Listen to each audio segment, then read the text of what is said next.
The Foreign Secretary believes that it would be wrong for the Kremlin to dictate the terms of any ceasefire in the conflict with Ukraine. The Foreign Secretary has said it would be wrong for Vladimir Putin to place conditions on a ceasefire between Russia and Ukraine.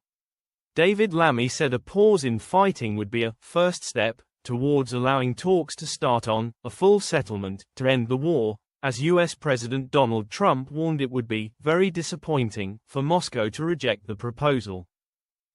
Earlier this week, talks between the US and Ukraine in Saudi Arabia ended in Kyiv agreeing to a 30-day cessation in the fighting, with Trump dispatching his envoy Steve Witkoff to Moscow to discuss the plans with the Kremlin. Yesterday, the Russian leader said that he was open to the idea itself but claimed that there are issues that we need to discuss, and I think that we need to discuss it with our American colleagues and partners.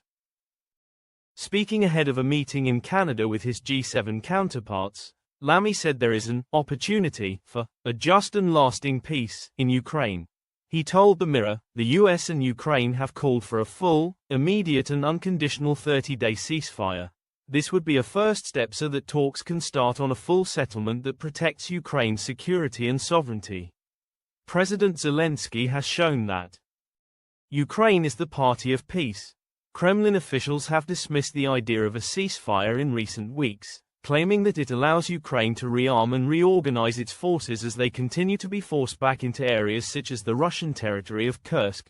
Putin, who was due to meet Mr. Witkoff on Thursday, said, "We agree with the proposals to halt the fighting, but we proceed from the assumption that the ceasefire should lead to lasting peace and remove the root causes of the crisis."